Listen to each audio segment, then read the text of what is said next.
Thursday edition of the Locked On NFL podcast. Derek Carr was benched by the Las Vegas Raiders. What does it mean right now? What does it mean for the future? What teams could make sense for Derek Carr in 2023? We will discuss. And then we got a Thursday night football banger. Just kidding. JV Tennessee Titans, who are maybe the worst team in the NFL right now anyways, against the Dallas Cowboys coming off a big win against the Eagles. We'll tell you why this game is worth watching. And then the best games of Week 17, my favorite segment of the week. We'll break it all down and more on a Thursday edition of the Locked On NFL podcast. Let's roll. You are Locked On NFL, your daily NFL podcast. Part of the Locked On Podcast Network, your team every day.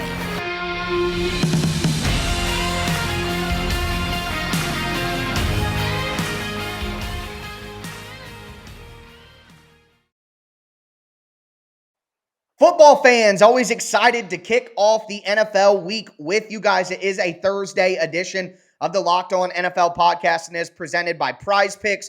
Prize Picks is daily fantasy made easy. You pick 2 to 5 players, and if they score more or less than their Prize Picks projection, you can win up to 10 times your money on your entry. First-time users can receive a 100% instant deposit match up to $100 with promo code Locked On. That's prizepicks.com, promo code Locked On. This is the Locked On NFL podcast. Make sure you subscribe on whatever platform you do stream for daily, Monday through Friday, free NFL content all year round. Throw a thumbs up on the video if you are watching on YouTube right now. I am one of your local experts, Tyler Rowland from the Locked On Titans podcast, here with Alex Clancy from the Locked On Cardinals podcast. And the big news of the day, Derek Carr benched by the Raiders. So here's the facts of why the Raiders are doing this. Derek Carr is set to make nearly $40 million in guaranteed money if for some reason he were to get hurt in this final 2 weeks. So the Raiders are trying to protect themselves from guaranteeing that money to Carr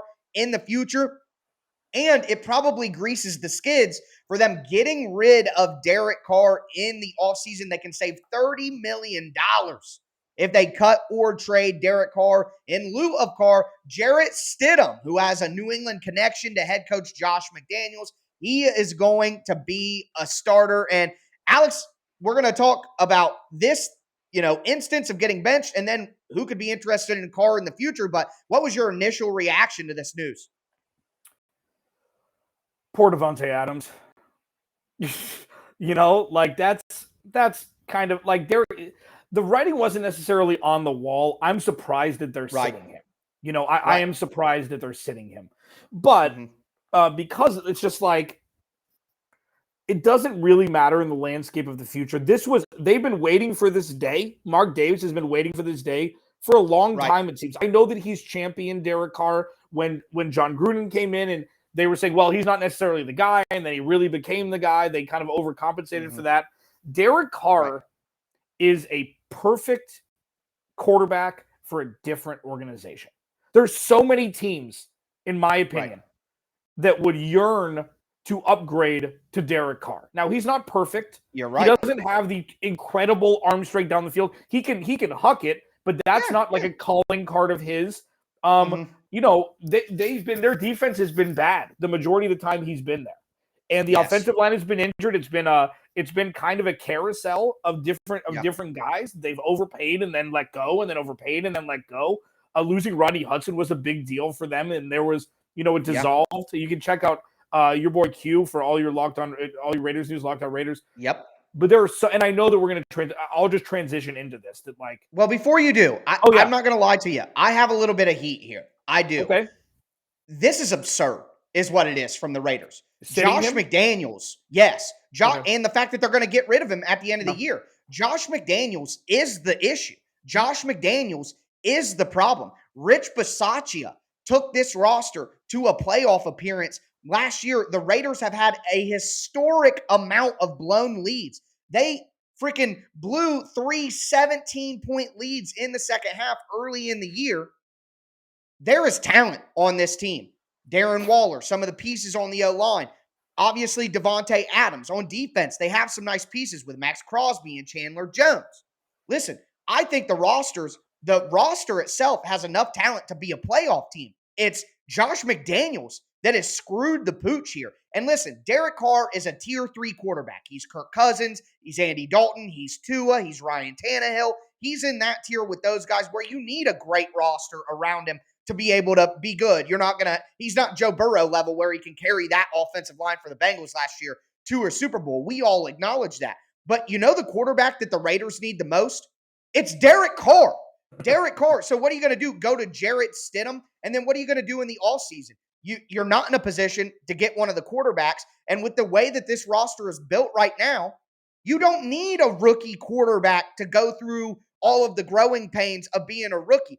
If the Raiders had a better coach, they would be a much better team. They'd probably be in the playoffs right now with the roster they have. And like you said, Devontae Adams went there to play with Derek Carr's college friend. You think Devontae Adams is going to want to stay there with Jared Stidham or, some other scrub quarterback who's just as good or just as bad as Derek Carr? No, he's not going to want to. So with that said, I just had to get that off my chest. This team has talent. This roster has talent. And when you look at all the picks that the previous GM, Mike Mayock, blew, multiple first rounders, this roster would be even better if just a couple of those hit. So this isn't a team that needs to tear it down. This is a roster with real NFL talent on it. And if their coach wasn't a bozo and blew all these leads all season, they would be in the playoffs right now. So Derek Carr's not the problem. And I think the Raiders would be making a huge mistake to turn around and get rid of him in the offseason without a better viable plan. But with that being said, let's go to where you were going. Next team, I'm going to rattle off some teams here. Just find which one you think is the best fit. And Commanders, Jets. Stop. Jets. Yep, I'm with you. Yeah. Okay, same thing. They're just like the Raiders. They have a really good roster. They just don't have a bozo for a coach. Well, and you know what they need? Stability at the quarterback position. And that's exactly what Derek Carr, and he's the personification of that. And I will say before, so it's the Jets, but another thing that needs to be looked at is Josh Jacobs ain't coming back.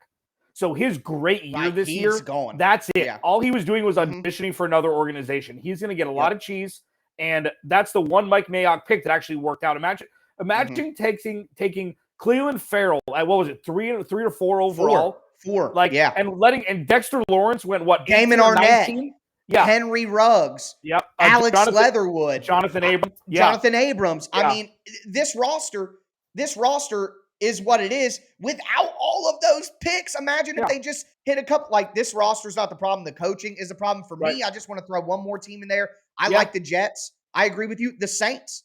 The Saints make a lot of sense to me as well. They're a team when healthy on offense. They have a pretty good, decent amount of weapons. They have good talent on defense. They need some stability at the quarterback position, and Carr is a definite upgrade over Jameis Winston and Andy Dalton. So I think that could be an interesting fit as well. But we're going to move forward here. There is a Thursday night football game that we need to discuss.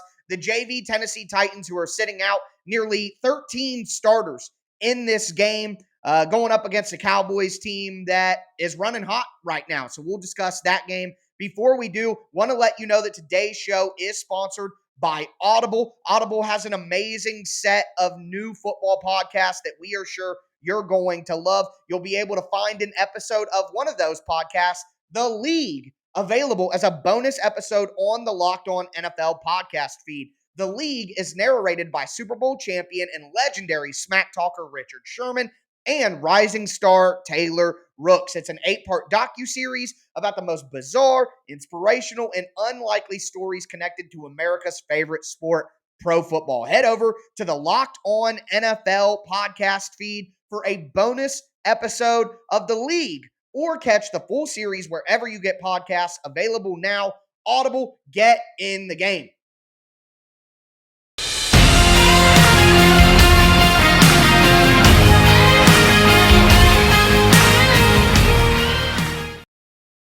Locked On NFL Thursday. Alex Clancy, Locked On Cardinals. Tyler Rowland, Locked On Titans. Thank you for making Locked On NFL Thursday your first listen today. Thank you for making Locked On NFL in general your first listen Monday through Friday, free and available on all platforms. Tyler, Thursday night's game is gonna here. Find alternate programming, people. I care about your eyes. I care about your hearts. Alex, the list. Go ahead. I got the list when you're ready, though. You got the list. Here's the order of your list in the 10. You're going to M&M me right now? The list of Titans not playing in the game. Yeah. So for those who don't know, Dallas is visiting Tennessee. Dallas coming off a very important win, albeit against Gardner Minshew last weekend against the Tennessee Titans. I think Shane Falco starting at quarterback. I think the whole replacement. Possible. I think Gene Hackman is coaching. I think this is going to be the full-on replacements, and that Welsh dude who kicks the ball from 65 yards. I think it's going to be, you'll probably be drunk. Tyler, give me the list, including the player who is going to keep you from winning your fantasy football championship. All right. Now, I will say this up front. There are 3 players who are doubtful, but they aren't playing in this game. Derrick Henry, Danico Autry, and Christian Fulton. The Titans' best one-on-one pass rusher and their number 1 cornerback, and then everyone knows Derrick Henry. So those guys are doubtful, but they aren't playing in this game. So from here, and I'm going to include all of the starters that aren't playing in this game for the Titans, even guys who have been injured for a while. So let's just go through it. Taylor Lewan, out week 1. Center, Ben Jones, on IR a couple weeks ago. Right guard, Nate Davis, on IR a couple weeks ago. Starting rookie tackle, Nicholas Petit-Ferrer, ankle injury, out for this game. Ryan Tannehill, out for this game. Derrick Henry, out for this game. Backup running back, Dontrell Hilliard, out for this game. Starting slot wide receiver, Kyle Phillips, out for this game. On defense, Danico Autry, Jeffrey Simmons, Harold Landry, Bud Dupree, all out for this game. The entire Titans starting defensive line. At linebacker, Zach Cunningham, David Long, Dylan Cole, the top 3 linebackers on the Titans, all out for this game. At cornerback, Elijah Moulton, Christian Fulton in the secondary, Amani Hooker, all out for this game. So I think it would be easier for me to tell you the Titans starters that are playing in this game. The Titans laid down and died for the Cowboys in this one, because the reality is the Titans make the playoffs if they beat Jacksonville in week 18. So they said, screw this game against an NFC opponent that doesn't matter. We're sitting everyone, and we're putting our full focus towards beating Jacksonville in week 18. And look, we're on the Titans corner. I cover the Titans. If you're watching on YouTube, it's no secret that I cover the Titans. But let me just say this. You don't lose 6 games in a row and spit in the football god's face by not playing any of your guys, and then come out in week 18 and beat a Jacksonville Jaguars team that's been playing with their hair on fire and been playing playoff-level football for the last 2 months. That's not how football works. You have to win to win. You have to try to win to win. So the Titans are laying down and dying for the Cowboys. From the Cowboys' perspective, this is a great opportunity to keep the good times rolling. They should be able to be ahead by double digits at halftime in this game. Rest a guy like Tony Pollard. Rest a guy like Micah Parsons. Rest anyone on the offensive line that's banged up. They'll probably be able to pull Zeke and CeeDee Lamb out of this game sometime in the second half and really rest their guys up in the event that the Eagles lose and the Cowboys have a shot to take the division in week 18. That's what they're going to be focused on by halftime in this game. Now, Alex made the joke, and I'll just fill everyone in. I am also a Derrick Henry owner in fantasy who is now going to lose my fantasy football championship because a healthy Derrick Henry is sitting out this game. Not only am I going to lose out on my $1,500 for winning my fantasy league, I also paid over $1,000 to go see this game in person. So I'm a man who's losing nearly $3,000 to go watch a JV version of my favorite team lose to the Cowboys. And I can't say that I'm that happy about it. So all I can do is warn you all that this will not be a competitive football game. It will not be worth your eyes or your ears on Thursday night. At least create a backup plan for alternate viewing. Alex, I just want to ask you this question. Sure. Do you think the Cowboys can win a Super Bowl? Tyler. Yeah. And the reason why is it's not around Dak. That's the reason why. We see Ezekiel Elliott has had one of his best years in recent memory. Yeah. It's in the correct role. Finally, they put him in the right role instead of trying to force feed him into the guy he used to be. They are the perfect compliment. Now they re-sign Tony Pollard and use them both.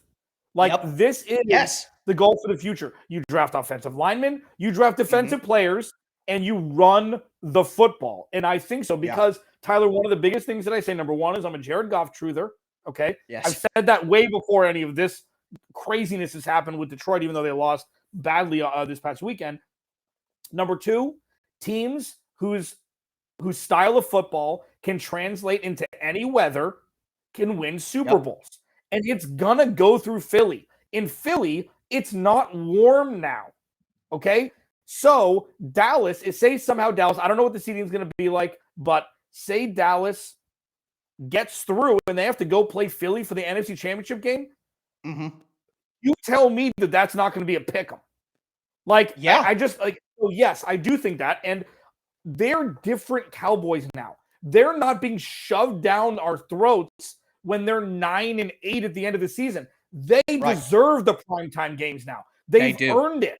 And any team that earns it is worth talking about all the time. Not when they're 3-11. It's like, who's going to get fired? Who gives a rip? I'm so excited to see if Dak can do it. Because root for it. He shattered his leg. They're winning now. His back history from college with his mom and stuff. I mean, how can you not root for Dak Prescott? Right. Because he's no longer like, I love Tony Romo, but he wasn't relatable. I think Tony Romo was 1,000 times better quarterback than Troy Aikman. I mean, Troy Aikman was gifted a silver spoon. Yeah. Tony Romo shattered numbers. Don't tell Tony Wiggins that from Locked On Jags. He is a Troy Aikman truther. Good for him. He also will not talk about anybody named LeBron James without mentioning Michael Jordan. So, Tony, if you're watching this, love you. Let's debate. But when it comes to the Cowboys this year, Dak, we talked about, is the best game manager in the NFL, probably. You know, he's not an elite quarterback, but he's he's got the talent to be. He just hasn't gotten there. If they can run the ball, and then you have CeeDee Lamb and Michael Gallup healthy and Dalton Schultz, it's a terror of an offense if run properly. So yes, long-winded. Yes, I do think they can. Locked On NFL Thursday, Alex Clancy, Tyler Rowland. Coming up next, Tyler was excited to have Christmas, but there's very few things that make him more excited than talking about his favorite games coming up in our last segment every Thursday on Locked On NFL Thursday. We'll hit that next. BetOnline.net. BetOnline.net is your number one source for all your sports betting info, stats, news, and analysis. In fact, this episode of Locked On NFL Thursday is brought to you by BetOnline. Get the latest odds and trends for every professional and amateur league out there, from pro football to college bowl season to basketball and World Cup. We've got it all at betonline.net. If you love sports podcasts, you can even find those at BetOnline as well. We're always the fastest and easiest way to get all your betting info. Head to the website today or use your mobile device to learn more. BetOnline, where the game starts. And also, to get serious for a moment, it's the holiday season, okay? And even when it's not, did you know that driving high is considered driving under the influence? Like, I kind of smirk because I can't believe that that everybody doesn't. It's really important. That's right. Driving under the influence of marijuana is against the law in every state, even in states where marijuana is legal. That means driving high could get you a DUI. And if you think law enforcement officers can't tell when you're high, you're wrong. Your friends can tell. Your coworkers can tell. Even your parents can tell. Everyone can tell. So what makes you think that law enforcement officers don't know when you're driving high? Driving under the influence of marijuana can slow down your response time and change how you perceive time and speed. So even if you think you're fine to drive when you're high, you're not. Because the bottom line is, if you feel different, you drive different. And driving high is driving under the influence. So remember, drive high, get a DUI, paid for by NHTSA.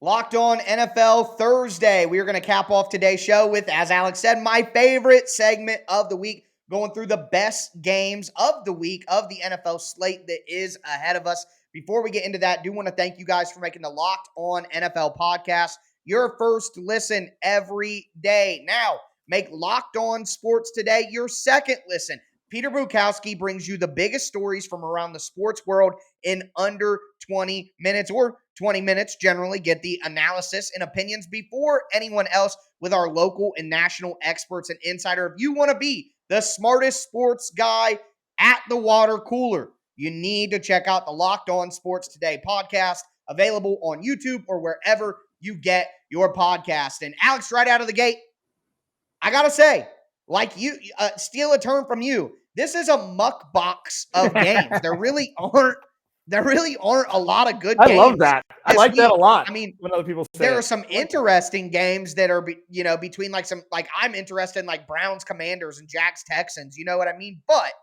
to get serious for a moment, the number one game for me this week is obviously Bills Bengals on Monday night. No question about it. Joe Burrow at home. And it's funny because I live in Bengal country here in Southern Ohio. And if you said to a Bengals fan not too long ago, the Bengals are playing on prime time at home, they would shudder. No, it's going to be gross. Now, the Bengals are playing the Bills, and Bengals fans feel like there's no way they're losing that game. It's crazy what an elite quarterback can do for a franchise and all the things that an elite quarterback can patch over and create in a fan base. And we're going to see two elite quarterbacks. In my opinion, the three best quarterbacks in the NFL are far and away better than all the rest. It's Joe Burrow, Pat Mahomes, and Josh Allen. I would take those three quarterbacks leaps and bounds ahead of any other quarterback in the NFL. So to see two of those go head-to-head, it is a clash of titans, and not the trash Titans from Tennessee, real Titans in the NFL. I think that's going to be a great game, and not only is it going to be fantastic football between two of the best teams in the league, but there's a lot at stake with the number one seed in the AFC potentially on the line if the Chiefs slip up at any time. So had to take the low-hanging fruit on this one and go with the Bills-Bengals. That's going to be an awesome game, and I'm sure everybody is ready for that one. Yeah, and it is. And, seeing Carson Wentz, I don't get it. I don't get why Washington's starting Carson Wentz.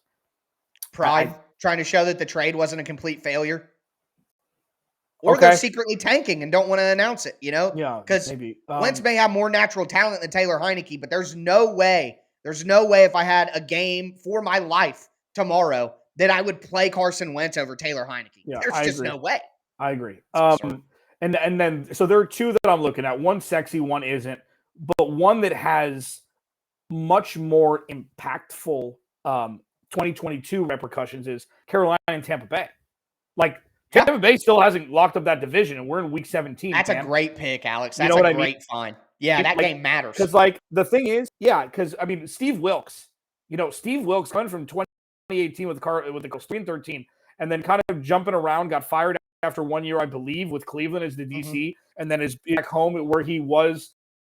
He deserves this the Cardinals in Carolina. Yeah, and Sam Darnold's been playing fine. Darnold's been playing. Sam Darnold is the biggest tease on the planet. That he's going to crush your dreams and see ghosts again. He's going to. But he has these games where, even with a read option, with him he's got more mobility than you think. Yeah. So that one, because I want to see what Tommy can do. It was a gross game against the Cardinals on Christmas night. Skating by these games, man. It's they're skating by. But the big one for me, because there's history with this, is Vikings in Lambeau. This is the big one. This is a big one. Because I know that people still don't trust the Vikings to this day. They have 11 one-win games? 11 They're like the Titans from last year. Yeah. They have a great record that they won a bunch of close games, and nobody really believes they're as good as their record is. Right, exactly. So now that Aaron Rodgers is an underdog, which is baloney, because he's don't jump into the hype. He's the reason why they're playing behind the 8 ball. Don't let anybody tell you otherwise, because it's not true. Devontae, give me a break, okay? But I'd still rather see Aaron Rodgers than Kirk Cousins in the playoffs. What are we doing here? If they win the next 2 weeks, I think I saw some pundit said that they had 4 games go their way last week to keep them in the hunt, including the Packers. Yes, correct. The Packers did have everything break their way. Yeah. So if they win on Sunday in the cold against Kirk Cousins, which they're capable of doing if Christian Watson's healthy, week 18 is in Detroit against the team that Aaron Rodgers has absolutely punished his entire career. The Packers are going to win that game if the playoffs are on the line. If the playoffs are on the line. And it could be one or the other. It could be Jared Goff versus Aaron Rodgers for the 7th seed, which is just like who would end up playing Minnesota. And it's like, what are we doing here? Like, it would be the most amazing final couple weeks of the season. And I'm here for it. But that's the one. Those two have massive playoff implications. Yes. One sexy, one not so much. I'm with you. That's great picks. The last one I want to mention here, it does have some playoff implications, but it's basically two teams fighting for their lives, and it's the Seahawks and the Jets. That game is in Seattle. Mike White is going to be back for the Jets, so we should get a stomachable performance from the Jets offense. Finally get their guys going again. That should be a super, super entertaining game. I know the Jets have a really good defense, but I just have the feeling that game's going to be back and forth and very entertaining. And with both teams, I believe, are 7-8 right now too, so they could conceivably win their last two games and sneak into the playoffs at the end. I think that would be a major win for both of those organizations. So that's one game that's really standing out for me.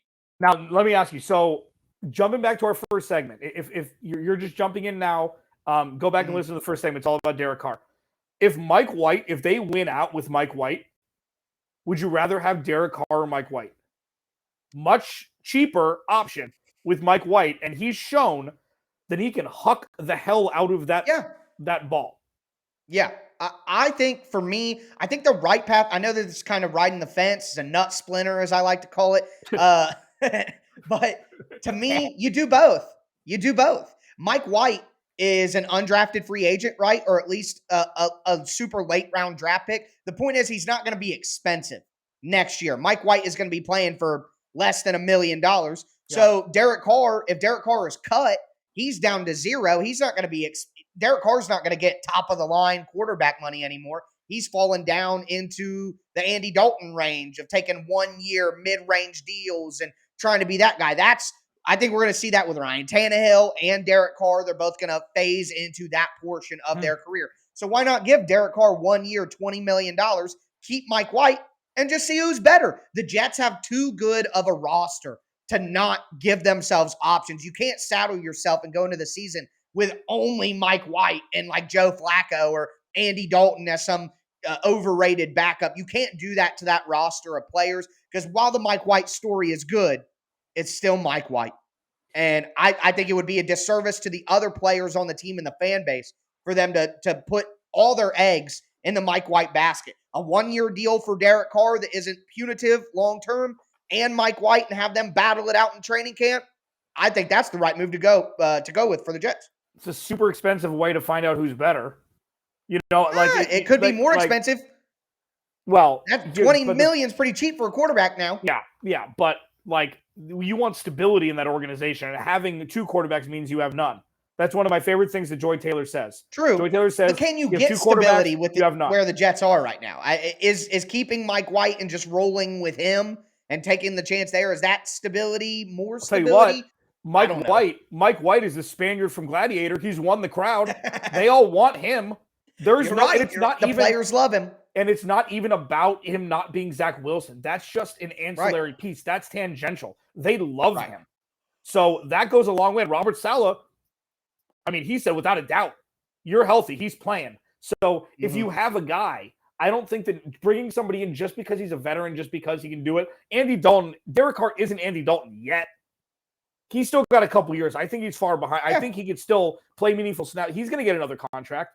Probably a 3 year, $60 million Teddy Bridgewater deal. If Teddy Bridgewater got it, Derek Carr is going to get it.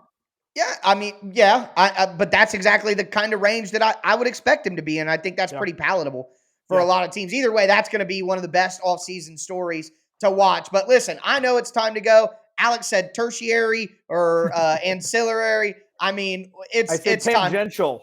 Tangential and ancillary. It's time to get out of here. That's what I know. This is a football show. All right, guys, that's going to do it for us today. Everyone pray for me tonight at the game. I would appreciate it.